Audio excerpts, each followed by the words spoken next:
Friends, welcome back to my channel your online teacher. നമ്മൾ ഈ വീഡിയോയിൽ ചെയ്യാൻ വേണ്ടിയിട്ട് പോകുന്നത് 8 മാർക്കിന് വരാൻ സാധ്യതയുള്ള ചോദ്യങ്ങളാണ്.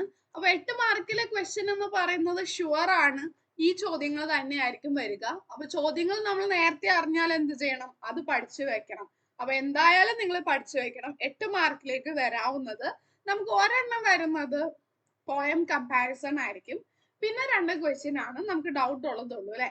ഒരെണ്ണം എന്തായാലും പോയം കമ്പാരിസൺ ആയിരിക്കും വരുന്നുണ്ടാകുക. പോയം കമ്പാരിസൺ നമുക്ക് ടെക്സ്റ്റിലാകെ 5 പോയം പഠിക്കാൻ വേണ്ടിയിട്ടുള്ളൂ. 5 പോയം അതിൽ ഏതെങ്കിലും ഒരു പോയത്തിനെ പറ്റി അതിനോട് സിമിലർ ആയിട്ടുള്ള ഒരു മറ്റൊരു പോയം തരും. രണ്ടും കൂടി കമ്പയർ ചെയ്താൽ എഴുതാൻ വേണ്ടിയിട്ട് ചോദിക്കും. പിന്നെ 2 ക്വസ്റ്റ്യൻ ഏതാ വരിക എന്നുള്ളതാണ്. ഏറ്റവും കൂടുതൽ ചാൻസസ് എന്ന് പറയുന്നത് വിമൻ എംപവർമെന്റുമായി ബന്ധപ്പെട്ടിട്ട് ഒരു എസ്സേ എഴുതാനാണ് ഏറ്റവും കൂടുതൽ ചാൻസ് ക്വസ്റ്റ്യൻ വരാൻ ചാൻസ് ഉള്ളത്. അപ്പോൾ വിമൻ എംപവർമെന്റുമായിട്ട് ഒരു എസ്സേ എഴുതാൻ പറയുമ്പോൾ നമ്മള് ഇംഗ്ലീഷ് പഠിച്ച അന്ന് തൊട്ട് കേൾക്കുന്നതാണ് വിമൻ എംപവർമെന്റ് അല്ലെ. അപ്പൊ വിമൻ എംപവർമെന്റുമായിട്ട് നല്ലൊരു എസ്സേ നിങ്ങൾ എഴുതാൻ വേണ്ടിയിട്ട് പഠിച്ചിരിക്കണം. അപ്പൊ നമുക്ക് അതെങ്ങനെ എഴുതാം? Good morning dear friends, I would like to speak on the topic challenges faced by women in modern society. Women face many challenges in the modern world. Modern വേൾഡിൽ സ്ത്രീകൾ ഒരുപാട് പ്രശ്നങ്ങൾ ഫേസ് ചെയ്യുന്നുണ്ട്. They contribute less to total economic growth of the world. ലോകത്തിലെ തന്നെ economic നമ്മൾ അവരുടെ contribution എടുത്ത് നോക്കുകയാണെന്നുണ്ടെങ്കിൽ ഹാഫ് പോലും എന്ത് ചെയ്യുന്നില്ല, സ്ത്രീകൾ കോൺട്രിബ്യൂട്ട് ചെയ്യുന്നില്ല. It is not their fault. ഇത് അവരുടെ ഫോൾട്ട് അല്ല. They are ready to contribute. അവർ കോൺട്രിബ്യൂട്ട് ചെയ്യാൻ തയ്യാറാണ്. But they are not given opportunities. Equal opportunities അവർക്ക് കിട്ടുന്നില്ല. As a consequence many countries lag in per capita income. അതുകൊണ്ട് തന്നെ ഒരുപാട് രാജ്യങ്ങളുടെ പെർ ക്യാപിറ്റ ഇൻകം കുറവാണ്. It is a serious issue. In many places, women are denied freedom for higher education for occupation. ജോലിക്ക് പോകണമെങ്കിൽ നമുക്ക് ഹയർ എഡ്യൂക്കേഷൻ ആവശ്യമാണ് അല്ലെ. പക്ഷെ ഒരുപാട് സ്ഥലങ്ങളിൽ, ഇന്ത്യയിൽ തന്നെ ഒരുപാട് സ്ഥലങ്ങളിൽ ഹയർ എഡ്യൂക്കേഷന് പോകാൻ പറ്റാതെ ലോക്കായി പോകുന്നുണ്ട് സ്ത്രീകൾ. Education is a must for the maximum utilization of human resources. Human resource maximum നമുക്ക് യൂസ് ചെയ്യാൻ പറ്റണമെങ്കിൽ അവിടെ എഡ്യൂക്കേഷന് വലിയൊരു ഇമ്പോർട്ടൻസ് ആണുള്ളത്. Women face many problems in the workplace. Education മാത്രമല്ല, ഇപ്പൊ ജോലിക്ക് ഇനി പോയി തുടങ്ങിയാൽ തന്നെ അവിടെ ഒരുപാട് പ്രശ്നങ്ങൾ അവിടെയും ഫേസ് ചെയ്യുന്നു. പലതരത്തിലുള്ള discrimination. They don't get equal payment for equal work. പിന്നെ ലോ സ്റ്റാറ്റസ്, ലോ സെക്യൂരിറ്റി ഉള്ള ജോബ്സിലാണ് അവർ കൂടുതലും ചെന്ന് പെട്ടുപോകുന്നത്. We should change this picture. It is our duty. നമ്മൾ ഈ പിക്ചർ ചേഞ്ച് ചെയ്യണം. ആൻഡ് ഓൾസോ ഇവിടെ നമ്മൾ എന്തിനെ പറ്റിയിട്ട് കൂടി എഴുതണം? അവര് ലീഡർഷിപ്പ് എടുക്കേണ്ടതിന്റെ, ഇനീഷ്യേറ്റീവ് എടുത്ത് മുന്നോട്ടേക്ക് വരേണ്ടതിന്റെ, and they must be ready to dare the difference.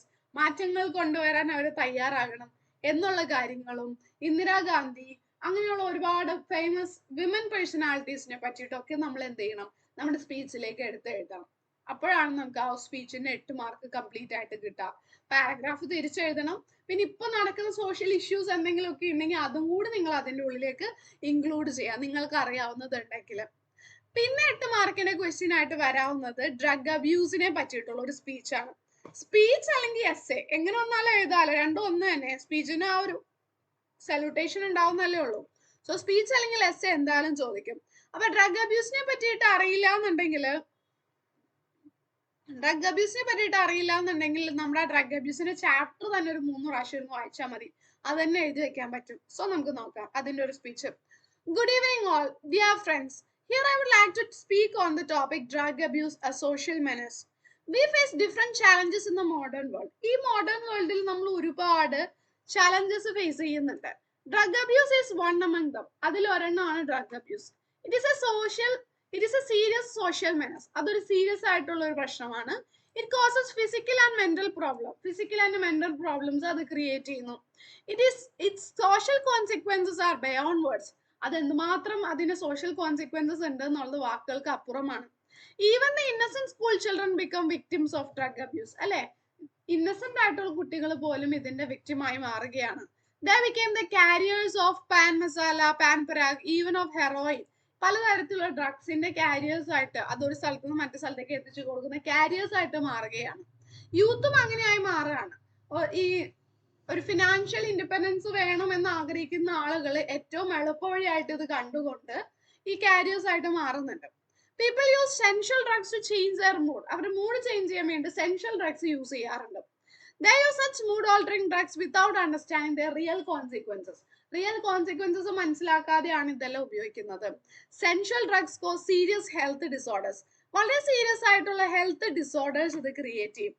It will affect the chemistry of the brain cells. They active our brains pleasure centres. നമ്മുടെ ബ്രെയിനിന്റെ പ്ലഷർ സെന്റേഴ്സിനെയാണ് ഇത് ആക്ടിവേറ്റ് ചെയ്യുന്നത്. They upset the natural functioning of our brain. നമ്മുടെ ബ്രെയിനിന്റെ natural ഫംഗ്ഷനിങ്ങിനെ ഇത് ബാധിക്കും. Continuous use of sensual drugs leads to weakening of our brain cell. ഈ സെൻഷ്യൽ ഡ്രഗ്സ് കണ്ടിന്യൂസ് ആയിട്ട് യൂസ് ചെയ്യുന്നതിലൂടെ നമ്മുടെ ബ്രെയിൻ സെൽ വീക്ക് ആകും.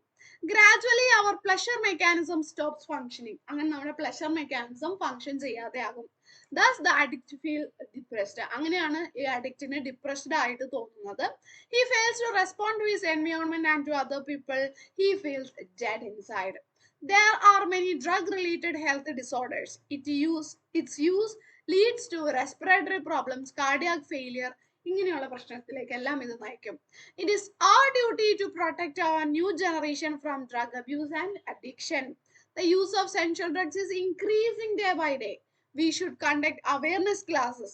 Government should take stern steps to address the issue. We should ensure the proper functioning of de-addiction centers. De-addiction centers കൃത്യമായിട്ട് work ചെയ്യുന്നുണ്ടെന്ന് നമ്മൾ ഉറപ്പുവരുത്തണം. Let's work hard to create a better world where there are no intoxicating drinks and drugs.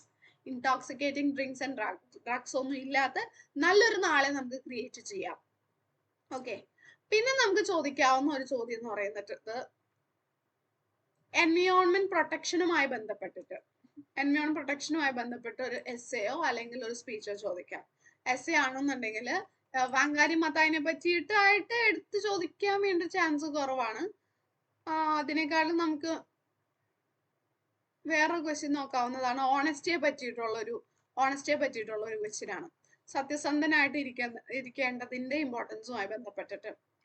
Honesty is the best policy. Heading കൊടുക്കണം. Essay ആണ്. Often we are compelled to choose between being honest or not in our day-to-day life. പല സമയങ്ങളും നമ്മളും ഈ പ്രശ്നങ്ങളിൽ ചെന്ന് പെടാറുണ്ട് അല്ലെ. സത്യസന്ധനായിട്ടിരിക്കണോ അതല്ല ഇതെല്ലാം വേണ്ട കുഴപ്പമില്ല എന്ന് കണ്ണടയ്ക്കണോ എന്നുള്ള സിറ്റുവേഷനിലേക്ക് നമ്മൾ എത്താറുണ്ട്. Some people stick to truthfulness whatever the consequences are. ചില ആളുകള് കോൺസിക്വൻസസ് എന്താണെങ്കിലും സത്യത്തിൽ ഉറച്ചു നിൽക്കുന്നവരാണ്.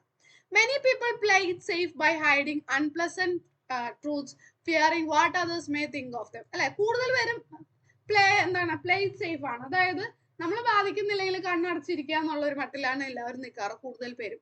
Others prefers to be dishonest for monetary benefits. ചിലവര് പൈസ കിട്ടുമല്ലോ എന്ന് ഓർത്തിട്ട് ഡിസോണസ്റ്റ് ആയിട്ട് നിൽക്കും. Though it seems that lying has many benefits, actually it costs a lot when you lie. കാര്യം നുണ പറയുമ്പോൾ നമുക്ക് ഒരുപാട് ഗുണം കിട്ടുന്നുണ്ടെന്ന് തോന്നുമെങ്കിലും ഒരുപാട് നഷ്ടങ്ങളും അവിടെ ഉണ്ടാകുന്നുണ്ട്. First of all you have to live in constant fear of being caught. അല്ലെ, പിടിക്കപ്പെടുമെന്ന പേടിയിൽ ജീവിക്കേണ്ടി വരും കാലാകാലം. In addition to that, as soon as you are found lying, you may be in trouble and you may lose all the benefits of lying. ഇത് പിടിക്കപ്പെട്ടാലോ നുണ പറഞ്ഞുണ്ടാക്കിയതെല്ലാം അല്ലെങ്കിൽ അതിൽ കൂടുതൽ നഷ്ടപ്പെടുകയും ചെയ്യും.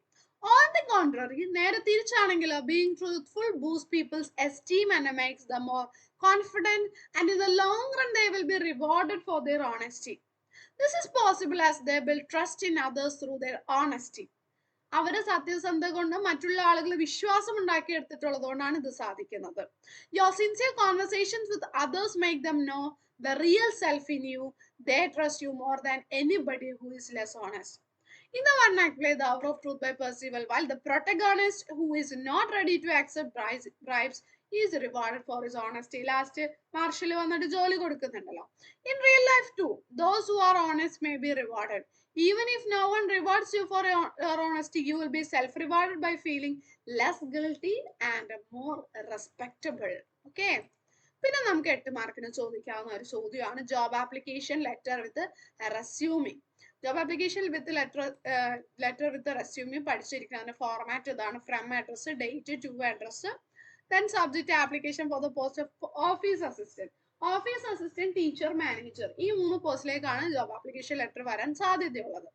അപ്പൊ അതിൽ എഴുതാൻ നിങ്ങളുടെ അഡ്വർടൈസ്മെന്റ് കണ്ടിട്ട് I would like to offer myself as a candidate for the post office assistant in your company.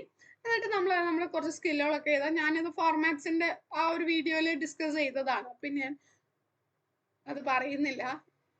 റെസ്യൂമിലെ പേര്, age, address, objective, qualification, phone number, email, experience, skill, പിന്നെ എന്ത് ചെയ്യാം, ലാംഗ്വേജസ്, ഇൻട്രസ്റ്റ്, ഡിക്ലറേഷൻ, എന്നിട്ട് SD കുമാർ എന്ന് എഴുതി കഴിഞ്ഞാൽ job application letter കൊടുത്ത് resume ആയി. അപ്പൊ നമ്മൾ 8 മാർക്കിലേക്കായിട്ട് ഇമ്പോർട്ടന്റ് ആയിട്ട് പഠിക്കേണ്ട കാര്യങ്ങൾ ഇതെല്ലാമാണ്. നല്ല രീതിക്ക് പഠിക്കുക, നല്ല രീതിക്ക് പ്രിപ്പയർ ചെയ്യുക, നോട്ട്സ് നല്ല രീതിക്ക് വായിക്കുക. എന്നാൽ മാത്രമേ നമുക്ക് ഇംഗ്ലീഷ് മാർക്ക് സ്കോർ ചെയ്യാൻ വേണ്ടിയിട്ട് സാധിക്കുള്ളൂ. Okay, thank you.